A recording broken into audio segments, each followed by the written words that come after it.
Let's see if this works. Hi guys, I don't know if you can see it. You can see me. I think it started. It says it started. Can you guys write if you can see me live? This is my first live, so if we have some technical problems, okay. Say hi there, David, Sebastian. Ciao a tutti. So I guess that this is working. So welcome everyone. This is my first Q&A live. So I will try in this hour, maybe it might last a little bit more, to answer your burning questions. I have made sure that I've printed some of them because you've asked me a lot of questions, and a lot of them are interesting. So I'm going to try to answer as many questions as possible. Now, I've seen that you have asked me a bunch of questions in a bunch of languages. For the sake of simplicity, let's say, let's stick to English. I'm going to read some of the questions in other languages, and I'm going to translate them. But the next time, if this goes well, we can also do this either in multiple languages, or we can do it in other languages like in Italian or in Spanish or in German and whatnot.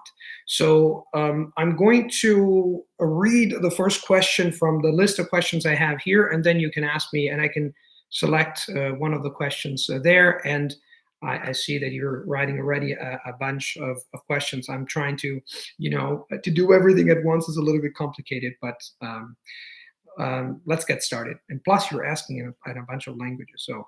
So without further ado, I wanted to read the first question by Jonathan Kiros. I'm sorry if I'm butchering any of your names. Do you think it's possible to achieve the C2 level in a language without actually living in the country where the language is spoken? And so how can I do that studying English on my own if I have the C1 level? So as I always say, what matters is not where you live, what matters is how you live. So if you live in your own country and you have time to, hang out with people, that's the most important thing, apart from obviously listening to a lot of stuff, reading a lot of stuff. But I think that in order to achieve a very, very high level, you have to factor in, people. And that means, not just books. Sometimes we think that reaching a C1 or a C2 is just a matter of reading a ton of books and doing a lot of things, watching a lot of movies and attending lectures at university. But the truth is that, personally, in the languages that I speak the best, I have spent a lot of time with people. That made a huge difference. So remember, it's not where you live, it's how you live. In my personal life, I try to have a lifestyle that allows me to have a lot of contact with foreigners. When I start speaking a language more or less fluently, I seek a lot of opportunities where I can use the language and can have experiences.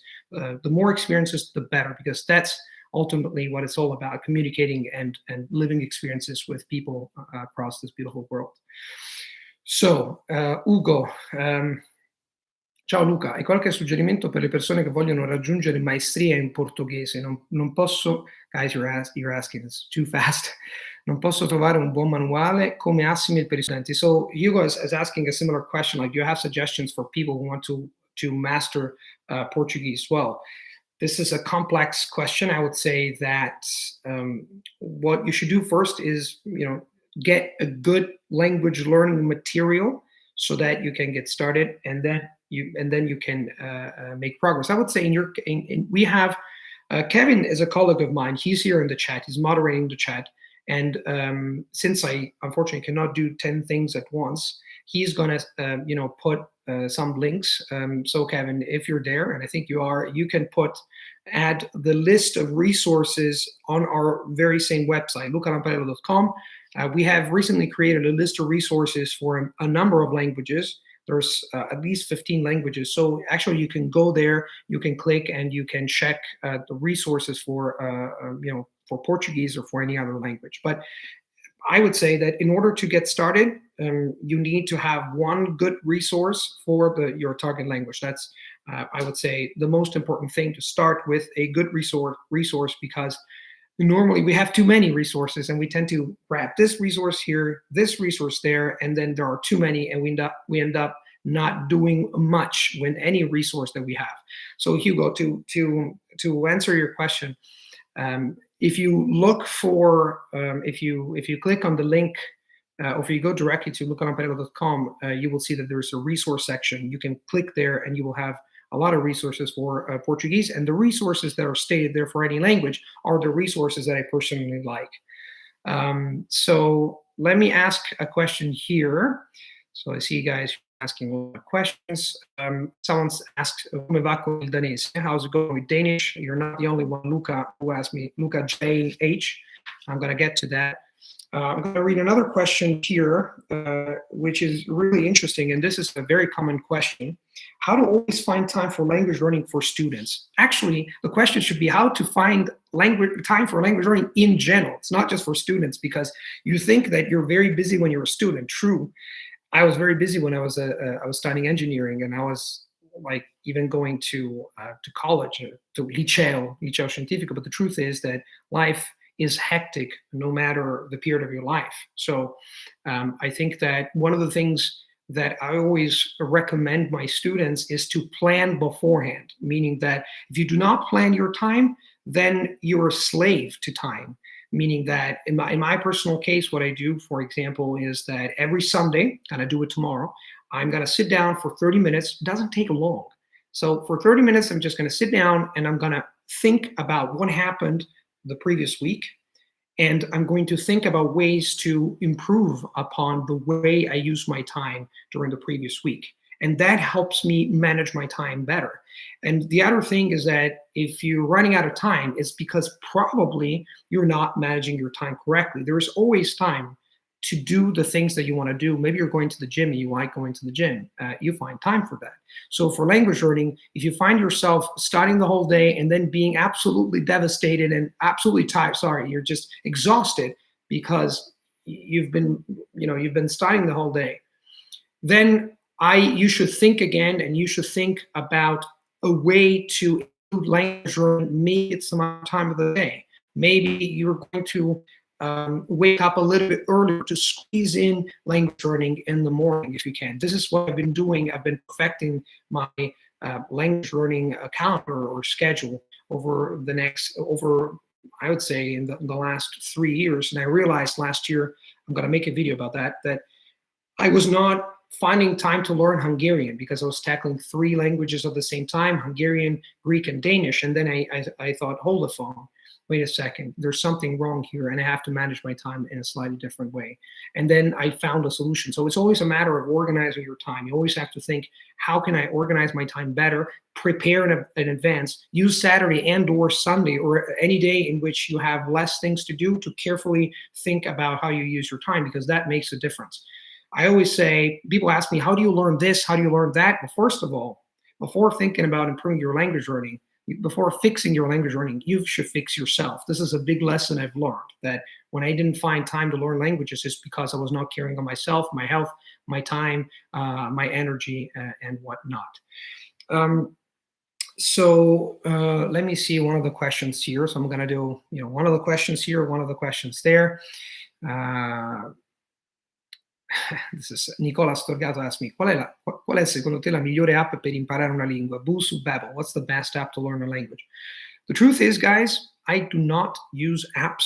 I've never used Babbel. I've never used Busuu. I've never used, maybe the only app I've used, but it's really, I don't use it as an app, is Link. I'm pretty sure that you learned LINGQ by famed Steve Kaufman, who's a fellow polyglot. I've used that, but I have never used it as an app, meaning that I do not use this for the life of me when it comes to learning languages, because this distracts me a lot. I see it as a sort of distraction. So I tend to use mainly websites where I download stuff that I can print, and then I can look at why I have, for example, printed these questions because I like thinking on paper. So I'm sorry to disappoint you. And if we're looking for the best app, but I don't have an answer because I don't use these apps. Never used Duolingo or Busuu or Babbel. I have made some videos with Babel, but that doesn't mean that either I use the app or I work for or with them. Donaldo says you're a legend, bro. Thanks. That's always nice to see comments. How do you de man? That sounds Nederlands. That sounds Dutch. How do you maintain eating healthy when learning a language? Well, that's an interesting question. So from this question, you imply that maybe it's difficult to learn languages and maintaining like a healthy diet. Is that your point? I'm not quite sure, but I think that the two things are quite compatible. Actually, I would say that the fact that I started eating in a different way helped me focus better. So I would say more than maintaining, talk in general when you are talking about learning languages or any other cognitive skill that you want to develop, you might want to eat better. I recently read a very interesting book, which is called Brain Food by, I don't remember the author. She's an Italian doctor who lives in New York, and she talks about the fact that if you eat better, if you eat brain-friendly food, then you are more focused and you can do a lot more things that you would not be able to do if you were eating junk food or if your diet was nutrition plan, whatever you want to call it, or unhealthy. So the short answer to that is you should eat well first and foremost for your health, and then because if you eat well, you have more energy, you can do so many more things, you have more mental clarity, you can focus better. So there's a flurry of benefits involved with a good nutrition plan. So let's see another question from here, and then another from you guys. I'm trying to answer as many as possible, in this 1 hour. Let's keep it within the 1 hour, 1 hour 15. If you get bored, you can tell me. You can tell me earlier. So Gabs Driyar, Luca, when you watch movies in English, are you able to understand 100% even without subtitles? What are your tips to understand movies in one's target language? It never happened that I understand 100% of a video without subtitles because English is a worldwide language. If I watch a video, I remember that, I don't know if you guys have ever watched Trainspotting before. It's a cult movie. And let me tell you, the first time I watched that movie, I could not understand a thing. I was telling myself, is this even English? And then I discovered that, I was kind of dismayed. I thought, okay, well, maybe I don't speak English well. I doubted myself because at that time I had been learning English for a couple of years, maybe 3 years. And then I watched the movie and I told myself, there's something wrong here. And I realized that was Scottish English. So it's totally normal that you do not understand. Any person, even a native speaker, might have problems. Americans, I'm pretty sure they have sometimes problems understanding British English in some parts of England. So even some Brits have a hard time understanding other Brits, and not to mention Scottish and even Irish. So that's I always, if I can, if there's a possibility of using the subtitles, I use subtitles even in English, because there's always something that subtitles are a great fantastic tool to see what you hear. So it's something you can resort to. If they disturb you, if you don't want to watch a movie with subtitles, then you don't need to. But I think they're there to help you. And in order to, you asked me what are your tips to understand movies in one's target language? Well, the first thing is to watch movies with subtitles. Now, which subtitles you're going to use is slightly tricky depending on your level. But if you have a level, say between B1, B2, or higher, I would highly recommend you watch movies with subtitles directly in the target language. So subtitles in whatever, French, and you watch the movie in French with subtitles in French. And at the beginning, watching movies is still difficult. Even if you have a B2 and then you watch a movie and you find yourself not understanding a good chunk of it, it depends on the movie. It depends on a number of factors. You just have to get to it. You have to start watching more and more. And after some time, you will start understanding more and more. One thing that I would say is that it sounds a little bit trite, but you should, by all means, watch movies that you're interested in. Maybe you've already watched in other languages, you know the content. and they're cult movies, and you watch them in the target language if there's that possibility. So that by watching more and more videos, more and more videos on YouTube, movies, this goes for everything, then you start getting a better and a better. So let me see here. Let me see. Let me go up because you have a lot of questions, guys. I had seen an interesting question. I'm going to try to dig out of here. But Mali Fitness, Mali, I think I've seen you before. You left a bunch of comments on my channel, and thanks for being so nice. Do you think the massive input helps with actual speaking abilities? Yes, I do think that, because you have to imagine that in language learning, you have the main 4 areas like speaking, listening, reading, and writing. And if you think about it, they correspond to the 4 channels through which we basically acquire information. We read through our eyes, we hear through our ears, we speak through our mouth, and we write through our hand. And in a way, they're separate. So if you think about it, that's the exciting part about language learning, is that you can build certain skills, sub-skills, separately from others. If you listen a lot, if you read a lot, but you never speak, your speaking is going to be non-existent or pretty poor. But these skills are also interconnected. They're entangled, so they help each other. And when it comes to speaking, massive input helps a lot. So it seems like, oh, I'm just listening. So what about speaking? In order to speak and speak a language fluently and well, you have to speak. You have to speak a lot. But I always recommend that you get a lot of input, because the base is always that. The more input you get, there's no fault in getting massive input, either in listening and reading. This is very important. So to answer your question, yes, I do think the massive input helps with speaking abilities, but you have to speak. So my suggestion would be get a lot of input, but also plan a couple of times a week where if you do not live in country, you get the possibility of using your target language either with a tutor, a tandem, a friend, and someone whom you trust and you like. So thoughts on Real 05, thoughts on what you think it's going to take forever and how do you overcome that? The thing I always say, guys, is this: do not focus on the goal, do not focus on the final destination, focus on the here and now and enjoying the process. There's a lot of writers and cognitive sciences who talk about this. The fact that if you focus on the process, if you enjoy the process, you're more likely to make it happen every day.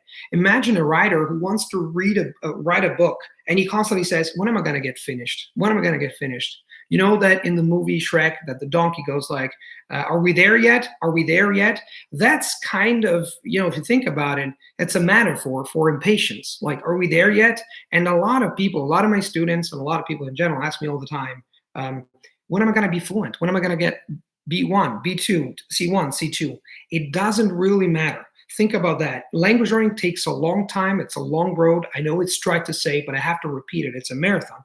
But since it's a marathon, if you constantly think about when it's over, it's going to be a disaster. Try to do a marathon, and every half kilometer, you're constantly thinking about, when is this going to end?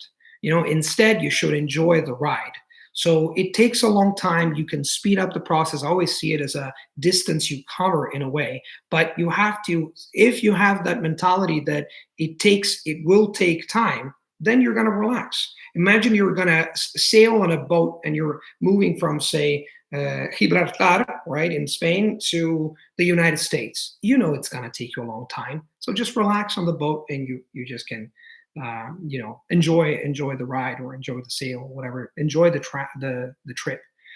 A question here. Engels is raar. Okay, de man, you're in Nederlands. He said that English is weird. I don't know what that stands for, because I don't know if you had some philosophical position here while I was speaking. Zbigniew Brzezinski, I think you're Polish. Did you learn Latin? Oh yes. Oh my, I did. And recently, I don't know if you can see it here. Recently, a student of mine who happened to be a professor at Harvard of linguistics, he actually he teaches Latin, and he showed me how they're teaching Latin nowadays with these amazing books, and they should do it for, they should definitely do it for other languages where you have comprehensible input. Everything is in Latin, but it's illustrated and explained in a way that it's really easy to understand. And my answer is yes. I learned Latin. It was my one of maybe the favorite subject at school, together with French. Go figure. And I loved it. I loved it. It's just that I did it the traditional way, but I put more time and effort than anybody else at school because I just simply did all the things that just a nerd or a language geek would do. So, but truth be told, if I could go back in time, I would learn it in a completely different way. I've written an article about that on my blog, how to learn dead languages, because I have students, private students, on that ask me how do I learn ancient Greek? How do I learn Latin? Let me see here. So that's a very interesting question. I also tried my hand at ancient Greek, but then when I was 15, I just decided to go for German because it was slightly more useful. So Adrian asks a very interesting question that I saw here as well, and is that possible that you can get a conversational level in your language, in a target language, without even going to countries in which, I guess you wanted to say, the language is spoken? Adrian, the answer is yes. Of course you can. With the internet, you can. Maybe 200 years ago, even 30 years ago, 40 years ago, because of geopolitical limitations, you cannot even travel. Say you wanted to learn Russian, it was very difficult. The Russians wanted to learn English. It was a completely different world. Think about the world we live in right now. One click away, you can talk to anybody, you can go to a website, and you can just hire a tutor in whatever language. It's just mind-blowing what you can do. So if you, and on top of that, you can watch a bunch of stuff. You can read a lot of things for free. You can learn a language for free. You can create a massive immersion, and you can speak a lot of people without charging to the country. So that is possible. So the answer is, as I said, it's not where you live, it's how you live. If you spend a lot of time using the language, even if if you're just talking with someone on Skype, say, okay, and maybe you don't have anybody to talk with because you live in a village in Australia, say, that's no excuse, because apart from the time zone, maybe, but in general, there's always we have amazing tools and possibilities to learn anything we want. Of course, if you move to that country, or you have a partner who speaks that language and you live a lot of experiences there, you might acquire the language in a more, let's say, native. You can reach a level that would be difficult to reach just by living in your own country, but that's a different matter. Of course, you can speak a language fluently if you take the time and you have an internet connection, basically, and you have the will. Ernie says, I hate subtitles that never match what they're saying. Well, it depends on which shows you're watching, but I would say if you can get good subtitles that match what they're saying, that's better, because if you don't, that can get confusing. When I was watching France 2, when I started watching, discovered that I had a channel, a French channel in my home. I was so excited. I was 15 at that time. That was the only foreign channel I could watch. I was just over. I was over the moon. The problem is that sometimes these subtitles they didn't match exactly what they were saying, but I couldn't care. I didn't care, because at the end of the day, they give me enough information for me to understand, the sentences. So I was elated. I was excited about that. So let me see here. Let me see. Does anyone else need subtitles? You're talking about subtitles. Let me go down here, because maybe I'm missing some parts of the chat. Oh, now, because you've written so many things that now it's going down. Okay, well, let me see here. It's going to be difficult because now the entire chat is charging. So while it does that, let me try to see. Vocabulary. How to go from intermediate to advanced level in Spanish. I read it on the fly before it disappeared because it's going up.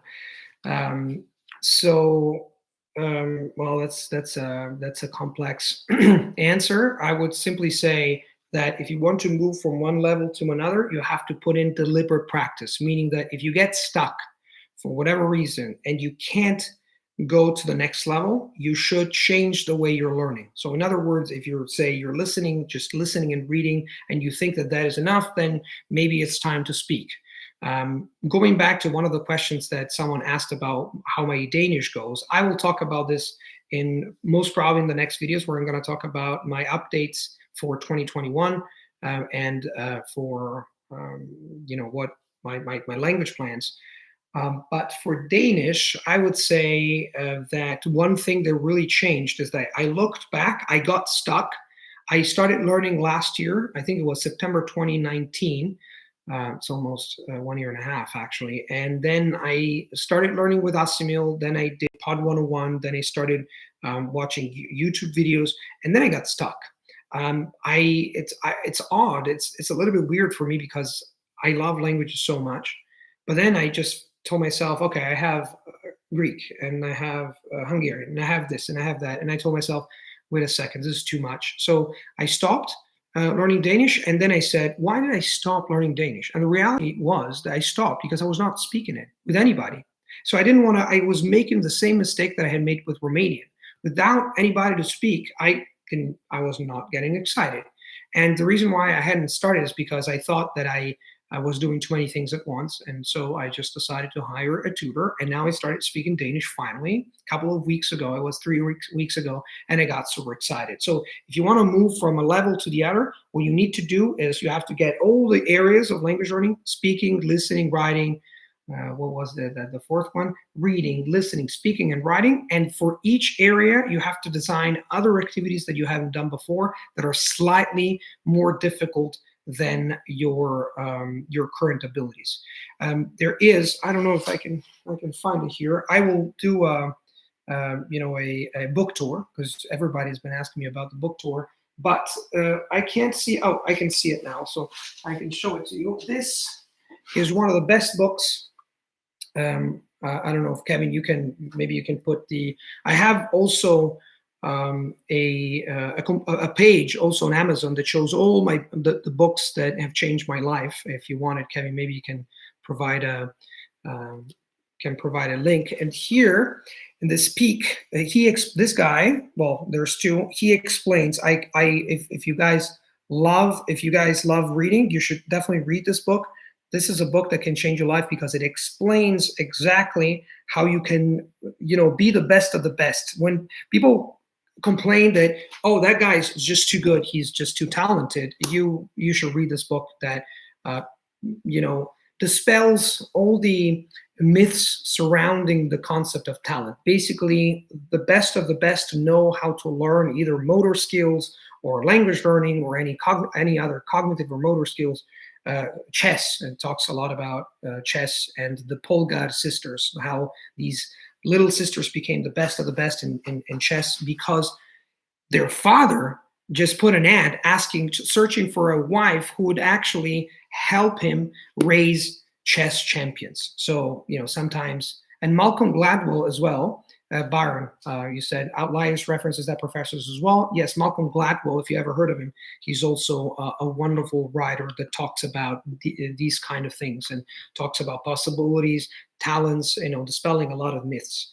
Kevin just left my Amazon shop with my book recommendations there. There's a lot of books that I will talk about because one of the things I am passionate about is reading. So someone, Rocco Pagliarini, I'm just reading stuff on the go, guys. I'm trying to actually give you priority more than the questions here, even if we should do half and half. The case, how do you learn cases? I think there is an article on my blog that talks about how to learn cases, and there's also audio, so you can listen to that if you want to go deeper. But basically, when it comes to learning not just cases, but any grammar features of any language, you should remember famed Hungarian polyglot Lom Kato, or Kato Lom, who used to say that you do not learn language from grammar, but the other way around. You learn grammar from language, which means that, and I know this sounds a little bit trite, again, you might want to get massive input as much as you can, And while you get massive input, your brain is going to start figuring out the patterns. Of course, you can also use some grammar notes that explain and dissect some idiosyncrasies or peculiarities of a given language. That's important, especially if your native language is not a Slavic language. But truth be told, if you spend time trying to figure out, cases and you look at tables, it's a waste of time that is just going to confuse you because your brain has two main systems, let's say memory systems. One is called deliberate deliberate memory, and the other one is another system that procedural memory.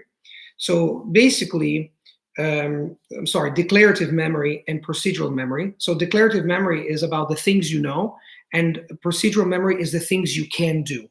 And the problem at school is that the focus is a lot on the what we know, but not on the how. So you notice that you may know a lot of words and a lot of grammar notes or grammar rules, but you cannot speak the language. So keep that in mind. Because Kevin has provided all the details for cases there, further explanations. Obviously, here we're dealing with a lot of questions, but if you want to go deeper into this concept of learning in a natural way, be it Russian cases or any other grammatical peculiarity of any other language, you should definitely learn through massive input and with a little bit of grammar explanations. So. Ewan Smith, ciao Luca, hai qualche consiglio per imparare le lingue per cui ci sono poche risorse per gli studenti di lingue? So he's asking, can you learn, do you have any tips to learn languages in which there are just a few resources? My answer is this: when you do not have a lot of resources, you should rely on native speakers. So the human factor is always huge. What do I mean by that? Let me give you an example. Not exactly but I want to learn Serbian. So Serbian, Serbo-Croat, but this is a geopolitical distinction. But for the sake of brevity and simplicity, Serbo-Croat is the same language, but you have two different versions. In Serbo-Croat, I did not find resources either in Arsenal or Pod 101, resources that I normally use. So what I want to do is I want to create my own resources. So I contacted a Serbian friend of mine and I asked her to, I just basically wrote my the dialogues in English, and I asked her to translate these dialogues for me. And I'm creating my own resources. So in other words, you can either hire someone to create your resources for you. And I'm pretty sure that you will find, that you can find people for sure that they're going to help you. And if you pay, it's, stimulates people, it pushes people, it helps, and I've done that for Serbian, and I'm going to probably do it with other languages. Truth be told, I've been learning a lot of popular languages, so I haven't had that problem so far, but I think that if you want to learn a very exotic language or a less popular language, you should definitely find ways to contact people and ask them to create your personalized learning material, which is even better than the standard one. So you can use, as an example, a resource that you have, asking that you've been using for other languages or that that it is good, and copy the kind of style, create your own dialogues, or copy maybe some other dialogues that you find somewhere else, and then you can create your own resource. I can guarantee you that this works because I've done it before. So let me see here. We have a lot of questions. Maybe I should go from the bottom to the top. So let me see. I think medium. I think medium is. Thanks. Oh, Medium is one of the students. We're running a live program for students. Medium is one of the students that we're having a blast. This is about the bidirectional translation and other techniques. Mohammed, I think you're not the only one. There's a lot of people ask me, are you going to learn Arabic? Yes, it's on the to-learn list or to-do list, but not this year and probably not the next one. And I'm still something that blocks me as far as Arabic is concerned is that I have to learn MSA, standard modern standard Arabic, and then probably I want to learn another dialect. They call it dialect. They're actually languages. That blocks me a little bit to learn two languages for the price of one. But because, for those who do not know the history of Arabic, there's the modern standard Arabic is a language that is used in television and the media, but it's not really spoken in the country. So it's a little bit like, maybe not like speaking Latin, but people maybe do not connect to you as if you were speaking their own local language. And that's what excites me. That's what makes me tick. That's what makes me up at night, that when you speak a foreign language, you get closer to millions of people. I know that Arabic is an incredible language, but I would aim for sure for a language I can speak and interact with and live experiences with foreigners. So it's important for me, and that blocked me a little bit, but I'm gonna get to it because Arabic is a fantastic language, and Hebrew, Yedya Hebrew. I have it. I have le Turkish. Then I have, what is the most efficient way to improve your for living with native speakers? That's an interesting question. Arabic, and I have Hebrew, and I'm going to learn all of them. So I got Asimil, and I'm going to make it happen. So I am trying to keep up with the questions. Michael Greben, Czech. I might learn Czech as well, but to learn Czech before, I want to improve my Polish and then Serbian. And then I will most probably learn Czech. One of the reasons why I haven't learned Czech is because if you want to learn a language that belongs to the same family, you should be cautious, because if you're trying to learn too many languages that are similar and you haven't acquired a very high level in one of the languages, you might end up mixing them. So, idiomas para ti. Hola Luca, ¿cómo estás? Algún día aprenderás finlandés. I don't think the Finnish is on my list, but you never know. I have my fellow polyglot, Stefano. I don't know if you guys know Stefano. Lingue e Passione, his YouTube channel. For those who do not know, he's one of the best Italian polyglots, and you should definitely check his YouTube channel. Maybe Kevin, you can add it there. So check him. He speaks amazing Finnish and a wider range of languages. We made a multilingual video together on this very same channel. What about Armenian? Armenian is another incredible language that I would like to learn. So guys, we're going too fast. So posprai prefera metadanica. So how is it going with the pronunciation of Danish? It's tough. And when I speak Danish, and I spoke Danish 3 times with my tutor, most of the time Swedish comes out. But this is normal because I've just started speaking. So Swedish is, my dominant language, Scandinavian language. So it gets in the way, talks to me, say, "Hey, what are you doing? What is that weird language you're getting out of your mouth? Is that Danish?" No. I am here. No, it's taking some space. Swedish has taken some space. Yes, Kevin, he just wrote Stefano Swigo. That's his name. How do you plan your language learning? How do you structure it? Ruta asks. Oh, that's a big one. We're gonna collect all these questions. I don't know if there's a way, guys, because this is the first time I do it, to save the chat, but we are going to take into account all the questions that I could not answer because it's impossible to answer all the questions right now, and we're gonna try to tackle most of them with time. Cristian, saludos hermano, saludos. ¿Cómo haces para no olvidar los idiomas que menos usas? What do you do not to forget the languages that you do not use, or that you use less? Well, I tend to get a little bit rusty, but I have a lifestyle that allows me to, fortunately, to use, let's say, between 4 and 8 languages. It's on the to-do list to make a video about that, to show you how I actually live and what allows me to speak between 4, a minimum of 4 every day to a maximum of 10. But I never speak 14 languages every day. It never happens that I'm able to speak all the 14 languages. And the more languages I learn, the more difficult it's going to be. Remember, I watched a video by Professor Arguelles. I don't know if you guys know Professor Arguelles. He's a famous polyglot.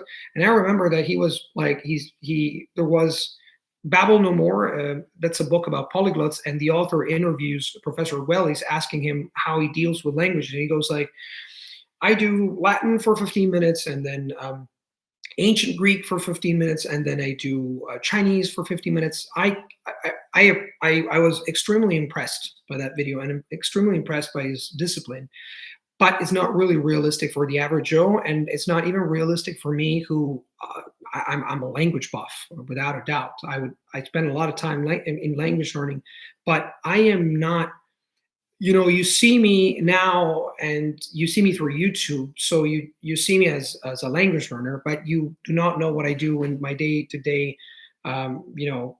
activities. For example, I there's a lot of other things I do and I like, and language learning is an important part of my life. I would say that I dare say that you know my life hinges on language learning, because I work with languages and because I use language all the time, but I am not obsessed by them. I know that it sounds weird. I was obsessed at the beginning when I started my YouTube channel, that sparked my interest again for language learning, and I was trying to do this. And do not do that, guys. Do not try to learn as many languages as you can, because you want to. Numbers don't matter.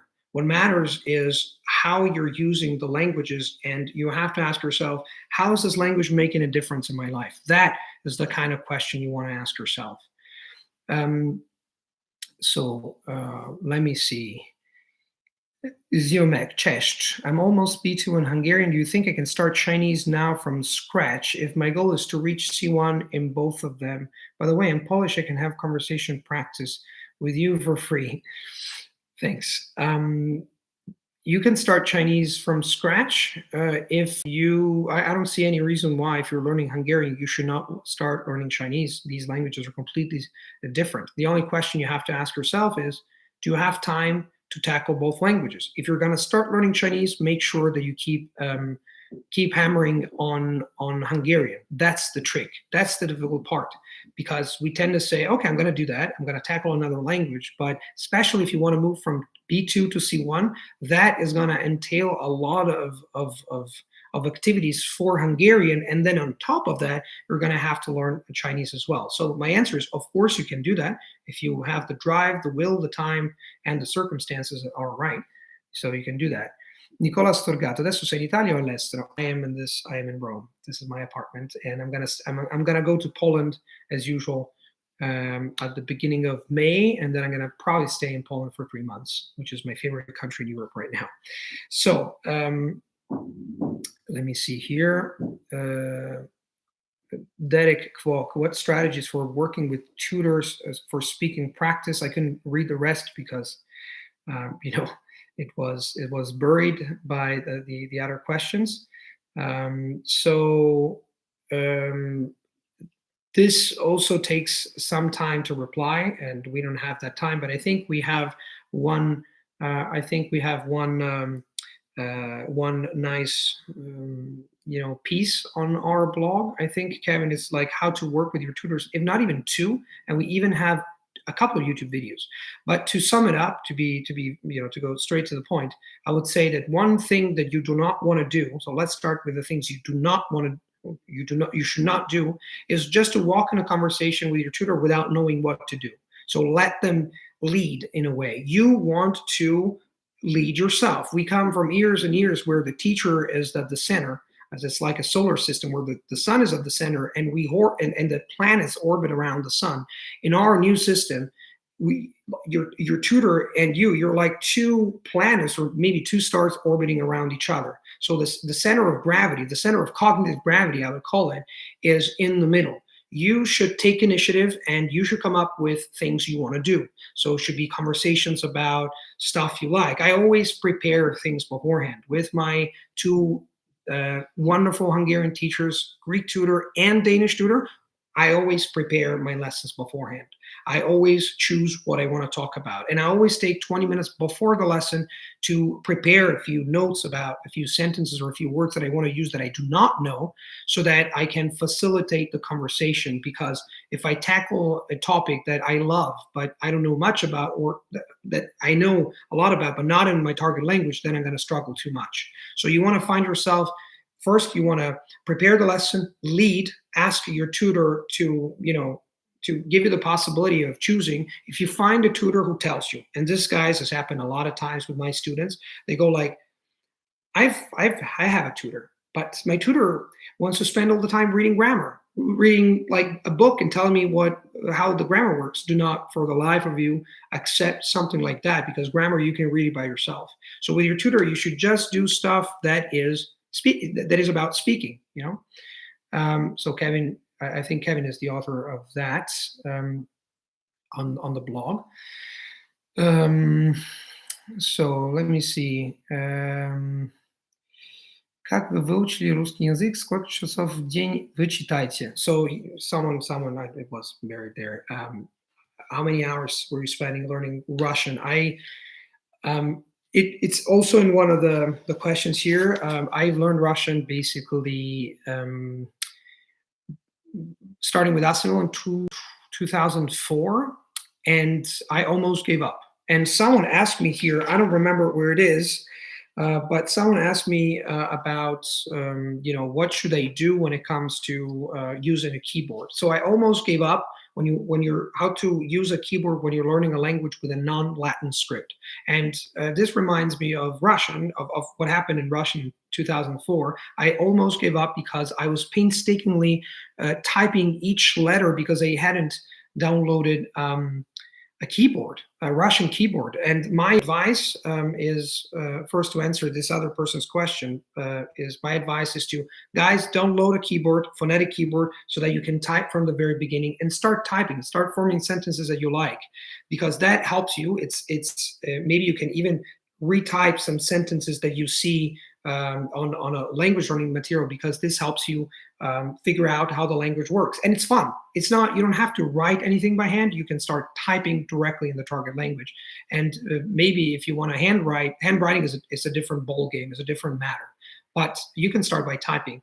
So, and as far as Russian is concerned, I almost gave up in 2004 because I had to just insert every single letter. I come to think of it, like in hindsight, I was that was bad. Anyway, so and then I started in 2008. I made this Russian video. I mean, I met some people. I spoke some Russian over the span of the 4 years. Then in 2008, when I made this Russian video, my Russian was okay, but the fact that I was making YouTube videos and I got a lot of attention, so I started reading again and starting speaking with Amir. Amir Orbadayev is another Russian polyglot. He also was on television. We were having fun, having conversations on Skype. He was teaching me slang and stuff. And then I went to Russia for a conference in 2013, and I met my ex-girlfriend. And I was with her for 3 years, and I started speaking Russian every day. I went to Russia multiple times, and being in a relationship made a huge difference, obviously, because I started, not only was I speaking more Russian, but the fact that I was with a Russian girl and the fact that I was visiting the country, that I had been in the country, obviously made me want to learn even more. So I started listening to Echo Moskvy, for example, which is a radio. I don't know if you ever heard of that. And then, Kevin is just posting Luca speaking Russian in 2008. Then I have a video where the organizers of the conference, invited me. I arrived. I landed in I think, Sheremetyevo. It's the airport of Moscow, and the whole story unfolds from there. Have you written a book? Yes, I have. I have written a book, and it should be somewhere here. I don't know where it is, but it's hidden here. But it's in Polish. So we've written a book, but we are in the process of getting a book out. I don't want to make any promises, guys. I don't know when this is coming out, but we're working on it. Okay, so after a few years, I can tell that we have the intention of getting this out as soon as possible, because a lot of people are asking me about this. Let me go up, because someone asked a very interesting question. Linus 368 306. Do you recommend using mnemonics to learn thousands of kanji like the high-stakes stories? It depends, Linus. It depends. Ask yourself this: what is it that you want to do with Japanese? Do you want to speak it? Do you want to read it? Do you want to be able to recognize a text? Because more often than not, what happened is that people wanting to learn Japanese or even Chinese, but this is particularly the case for Japanese, they ask me, how many kanjis do you know? How many characters do you know? Does it really matter? you should ask yourself, how many words do you know? Because kanji make up words.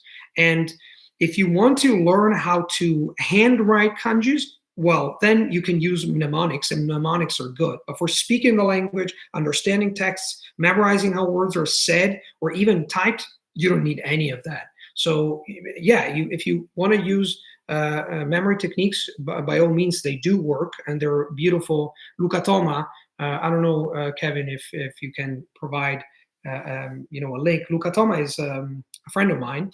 He's one of the best Japanese tutors, I think, in the world. And he's shown me also on his website, you can see how he creates stories, how he designs things so that you can remember the characters. And it's beautiful how he does it. But again, if you want to memorize kanjis, that's great. If you have to pass an exam, etc. But remember that learning to speak a language, to speak Japanese in this case, and being able to read text or even typing in Japanese, you don't need to be able to spend a lot of time on these stories. If you want to, and that's your priority, by all means go for it. But I don't find it strictly necessary. I remember I met a Japanese girl that was like 4 or 5 years ago, and I remember we were in a bar, grabbing a couple of drinks, and then we were joking, and then she was, I asked her something. She could not remember, a native Japanese, she could not remember how to handwrite because we were handwriting stuff. A lot of Japanese and even Chinese, I think they cannot remember how to write because they don't use it anymore. They type most of the time. So, so it's a funny comment. So let me see. Could you talk about translation strategies? What is the most efficient way to improve if you're living with a native speaker? How to avoid talking in English to have more conversations in the target language? Well, you have to have a plan. This has been happening a lot with me, that I've been living a lot with foreigners, and I tend to tell them immediately that I want to speak their languages, and then if they don't, and most of the time it happens, unfortunately, that people resort to English. If you have, for example, I had a girl from Kazakhstan living here. She spoke French and Russian, and then I had a French guy. So with the French guy, when I was with the French guy, I was used to speak French, but with her, Russian, not all the time, sometimes English. The problem was when they were together, it was difficult to speak Russian, or it would have been difficult if she didn't know French because she knew French to speak French. So, but in general, if you want to speak the target language, you should gently ask them. The best is just ask them, "Hey, can I speak the language for 5 minutes?" For 10 minutes, maybe in specific situations when when you find yourself in the kitchen and you'll talk. I don't know, you talk to this girl or to this guy you live with, and you can start with bits and pieces of like a 5-minute session. Because if you start imposing the language, especially if you started your relationship with this person, the moment they arrived, or the moment you arrived, or the moment you started living together, and you started in a language, say English most of the time, then it's going to be difficult. It's going to be unnatural to switch to another language and impose that language upon these people. So you have to take it step by step. Small habits, tiny habits, that you can introduce. There's a beautiful book that talks about that. It's called Elastic Habits. And you want to take a look at that. It's just, if you want to get into different habits, start very like tiny micro habits that you can start with. And then with time, you can expand upon it. So let's see here. Let me see. What is the most efficient way to learn from Massimo? I have an entire course, Amitai, on that. It's too long to explain, but basically I use a strategy that is called a bidirectional translation, where I translate first in my native language and then back, the text of Massimo. And this is done with a specific strategy according to a specific, timing. The timing is really important. It's not just the what and the how, but also the when. And unfortunately, I cannot go deeper because it will take us an hour, and we have a lot of questions. Nathan, Luca, how does your family, close social circle react to your language buffering? Wait, I lost you there. I was reading this, but then I lost it. I don't know. Let me see if I can find it again. Nope, sorry, I lost it. They react quite well. in the sense that they appreciate what I do, especially my parents when they were alive. At the beginning, my father did not understand my choice of pursuing languages, meaning, okay, I had gotten a degree in engineering, and he had strongly, let's say, recommended me take that I take that direction, which I did, and I don't regret anything because I really loved mathematics and physics, and I am very passionate about, especially physics, and I have a lot of, I don't know, well, maybe you cannot see it. I don't know if you ever heard of this book, which is Douglas Adams' The Hitchhiker's Guide to the Galaxy. So there's a lot of books about, Einstein and stuff. I love this stuff, but my father was disappointed at the beginning, but then he was very, very happy that he realized that this is what makes me tick. And I think that's the most important thing. And generally, my twin sister, sees me as a little bit of a freak, but in a good way, So they're all proud. So that's I think that's the most important thing. They react well. The people who know me, they know my passion, so they react well. And the thing that makes me proud is that when people live together with me in the apartment, a lot of them, they started learning new languages because they got inspired by the way I live. So living with me has inspired them to learn other languages, which is probably the best compliment I can get. Mohammed, I think you're asking a question about Arabic. Now you're asking, is speaking to yourself a good training to achieve fluency?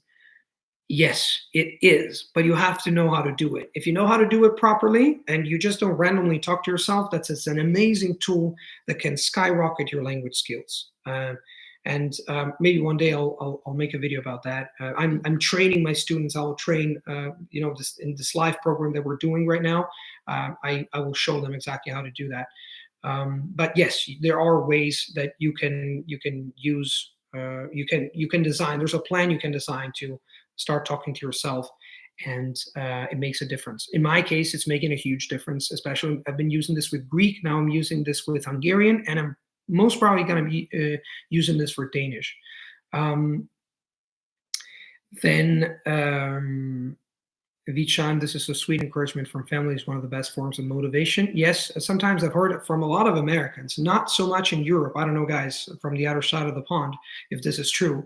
A lot of Americans told me that they feel like they're a little bit like misfits in a way because the other people in their like social circle, let's say family members or simply friends, they do not understand their passion for languages. So they think they're kind of geeks or weirders or something. But I think that sometimes it's ignorant. Even if it comes from your family, it doesn't matter. If they don't know, if they don't understand your passion, it's not the end of the world. The most important thing is that you believe in yourself, because your mindset is what makes a difference. And don't let other people's voices drown your own inner voice. This is a big lesson from Steve Jobs.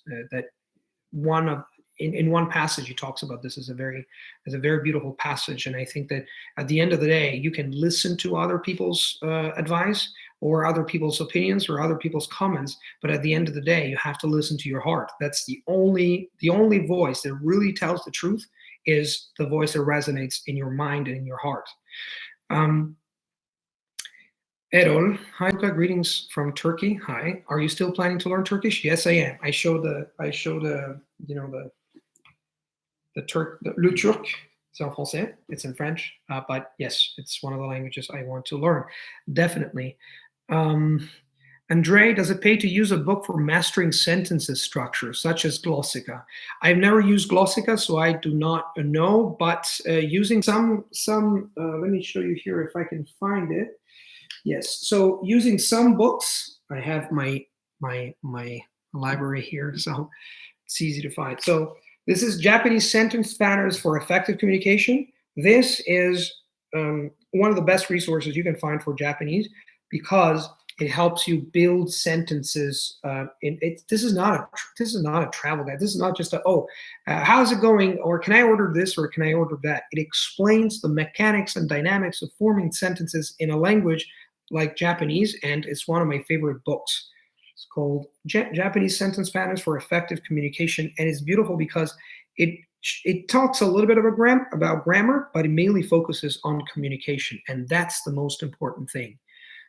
So keep that in mind if you're learning Japanese. But if you find books that talk about how to build sentences more than giving you stock sentences you can use in certain situations or circumstances, then I think you should go for the one that focuses on communication.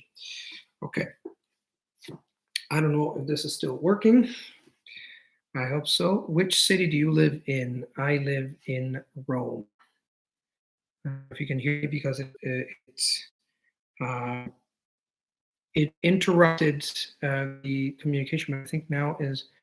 Thank you. Andrew says, thank you. You're most welcome. So you guys are going very fast. Let me try to tackle this. Let me see if this works. So now let me go back to some of the questions here, because I don't want to ignore all the nice people who wrote these questions. Does Stephen Krashen's input hypothesis imply we can become fluent in speaking / writing by exclusively listening and reading? No, you can't get fluent in language just by listening and reading for the reasons I stated before. You have 4 separate skills. You listen a lot and you read a lot. That helps in the process of speaking. But truth be told, in order to speak, you have to speak a lot, and listening and reading helps. So when someone says, oh, I can just speak my way to fluency, it's not true. It actually slows you down, because if you're just focusing on conversations, maybe with tutors, you're spending time and energy, that's fine. But, I think that one of the greatest advantages of this time is the fact that we can get massive input, and we can craft our own way and our own material that we can consume, gladly consume in our daily life, and we can do it everywhere. So I would say, no, if you want to speak, you have to speak, but you can do both. You can get massive input, and at the same time, you can have a plan to speak the language with tutors or whatever, seek whatever possibilities you can find to practice the language. So let me see here some other questions. I can go down. So this is an interesting question. What is your opinion? Let me see. Oh, I lost it on geeking. I don't know. There was something of pronunciation. Well, I couldn't see the end, the rest of the question. But basically, you were asking, what's your opinion about those who are obsessed by, maybe not obsessed, but you spend a lot of time figuring out how to pronounce a language well, or maybe they just care about pronunciation. I would say, if you start caring about pronunciation, honing your pronunciation, or focusing on the phonetic patterns of a language from the very beginning, from the get-go, it's a good choice, because we're very good at learning, but as human beings, we're not very good at unlearning things. So if you learn a language to fluency and you speak it with a very heavy accent, then undoing or unlearning, untying the knot, or unlearning phonetic patterns is going to be quite difficult. And there's always some merit to wanting to spend some time, honing your pronunciation, or your intonation, pronunciation, your phonetic patterns, whatever you want to call it. But this should not go to the detriment of actually learning the language. You can do both at the same time. It's not that this comes, a story comes to mind. I have a very nice student of mine who'd been learning Chinese. He's from Germany, and he's been learning sometime, for a few months with me. So both Serbian and Chinese. I also coach people in languages I do not speak. That's coaching, not teaching, by the way. And one day, after I think I hadn't spoken with him for a month, and then I talked to him in one of our coaching sessions, and he goes like, "I've stopped learning Chinese." And I go like, "What happened?" And he said, "Oh, I found this amazing pronunciation course, and but then it turned out to be an obsession. So he started being so obsessed with pronouncing the Chinese characters, or the Chinese words, Chinese in general, well, that he completely forgot about learning the language. That does not have to happen. I told him, stop here, there, and then. You have to go back on track, and remember that pronunciation is an integral, very important part of the language, but learning it has to be something that you do on top of doing everything else. It doesn't have to become an obsession, because if that happens, then that's not good.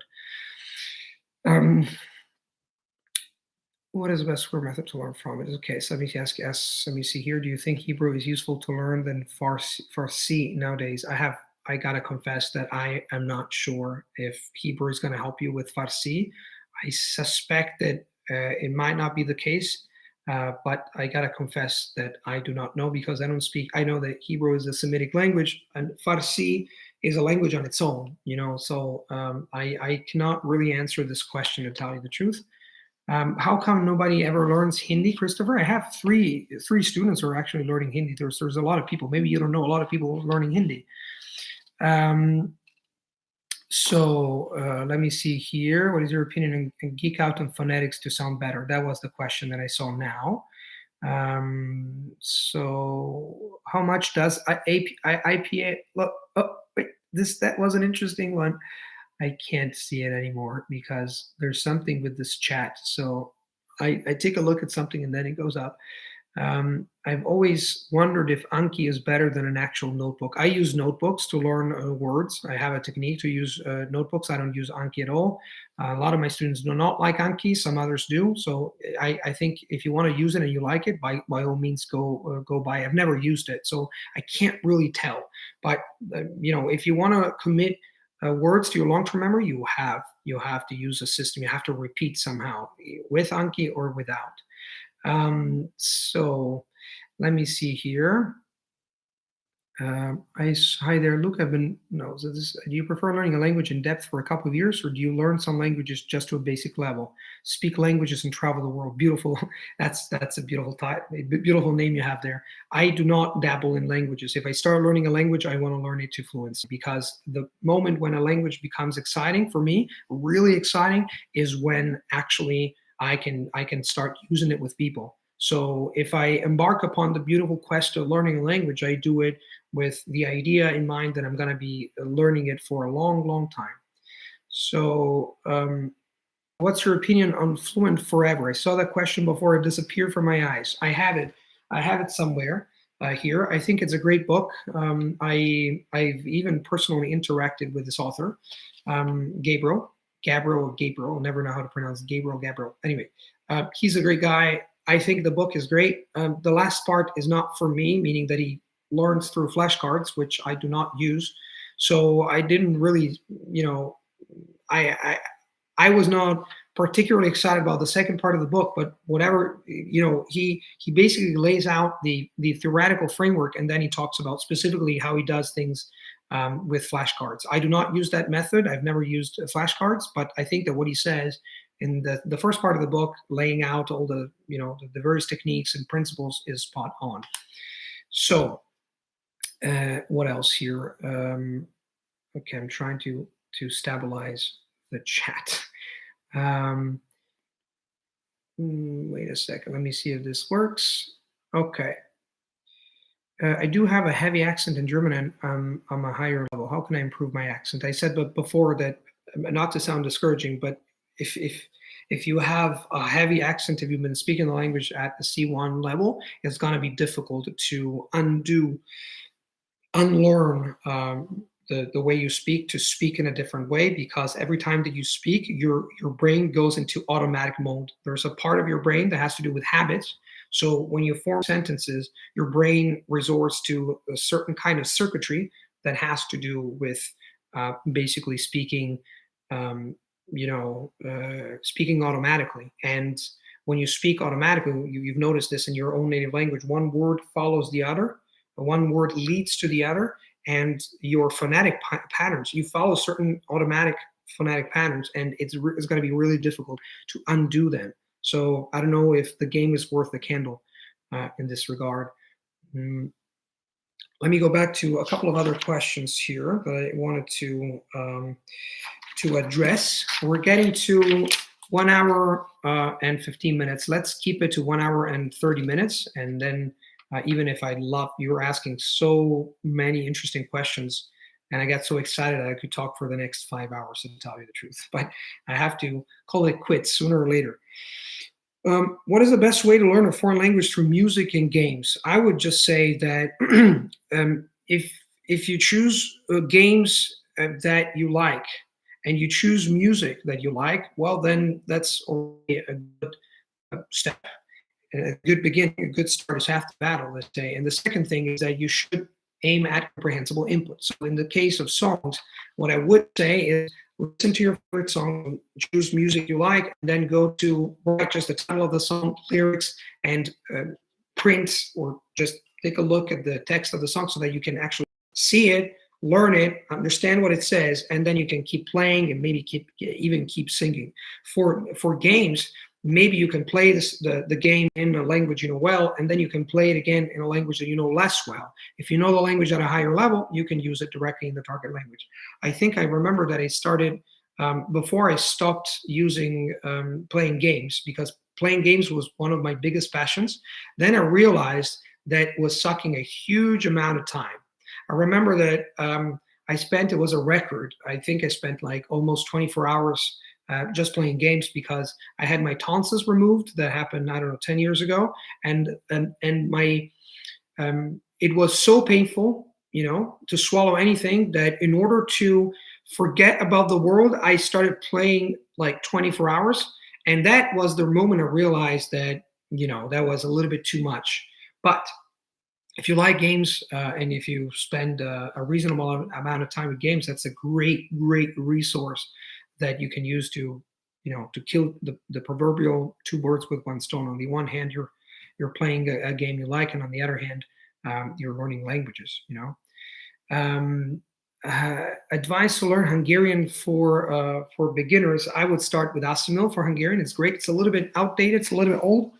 I don't know if I don't see it here. I don't know where it is, but I would start with Hungarian. There's also Petra. She's my personal teacher. She has an amazing website. I'm using everything that she produces. I even subscribe to her Patreon because she's just great. So apart from the fact that she's a wonderful teacher, she's producing a lot of input for beginners, for intermediates. I watch all her videos. Every day I watch a 2-minute video that maybe I can write it here. Let me see if I can find it. It's called Easy Hungarian, which not to be confused with the channel. So this is her channel. Maybe I can write it on, it's just hungarian.com. So that's what I didn't know about her when I started learning Hungarian, but definitely if you're starting from scratch, I would get Asimil, but I would definitely use this. I just wrote it there. I don't know if you can see it. So let me address a couple of other questions here. Do you keep a word list? How often do you repeat them? I do not keep word lists. I don't like word lists, but I jot down things on my notebooks. I can show you. Maybe give me a second, because it's just on the other side. So here. So basically, I use these notebooks here to, basically what I do now. I can't go into detail, but basically I have a specific technique where I jot down fragments, not words. So do not commit the sin of jotting down single words. I always write fragments. I take them from different sources, and then I link them together so that I can form stories or conversations that are meaningful for me. And I remember pretty much everything that is in that book. There's a lot of details. It would take me an hour to explain this. But to answer your question, I do not keep word lists, but I create my own, let's say, lists of fragments that I use to convey meaning within meaningful topics, or topics that are meaningful to me. Kevin says, time check, we are at 1 hour 15-minute mark. You're right. So I will speak for 5 more minutes, and then we're going to end this. I like this, and if you like it, we might do it again. Again, here we have hundreds and hundreds of questions. So so unfortunately, we could not address all of them. So how to think in a target language. I have a YouTube video that talks about that. You can write how to think in a target language, Luca Lampariello, and you'll see it.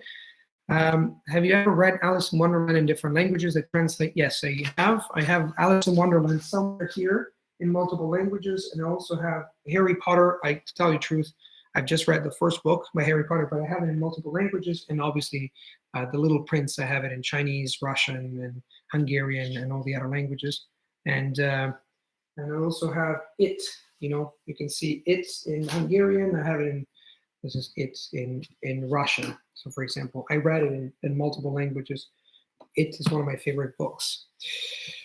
Okay, so guys, you're asking so many interesting questions. It's just amazing. I would be spending like it's really exciting. This is really exciting. This is it for now. As I said, we are trying to keep it within the 1 hour and 15 minutes. Although, truth be told, I would go on for hours. And I hope you like this. This is just a test to see how this goes, and if you like it, we might make other ones. We have for this year a lot of surprises. We're working on a lot of stuff, so I'm pretty glad of how things are going. And I thought that I would like to have more contact with you. Just like not just putting YouTube videos up there and just, hey guys, take a look and that's it. Having more contact, and maybe even show sometimes like some live sessions on how to basically how to do things, like how to do things in practice. Anyway, so guys, it's been someone says no, già finito. It's like already ended. Yes, it's just because we told my team and we said, okay, we're gonna keep it within the 1 hour and a half, because I tend to ramble a little bit, as you've noticed, especially when you're asking me so many interesting questions. And I have here, from Facebook, from Instagram, from YouTube, I have hundreds and hundreds of questions, and we will take keep asking questions, because we like these questions, and we're saving each and every one of them, and then we're going to try to give as many answers as possible. Guys, been fantastic. Thanks a bunch. You're the best, and I'll talk to you. I'll talk to you very soon. Bye bye, wherever you are in the world, and happy language learning. Ciao ciao.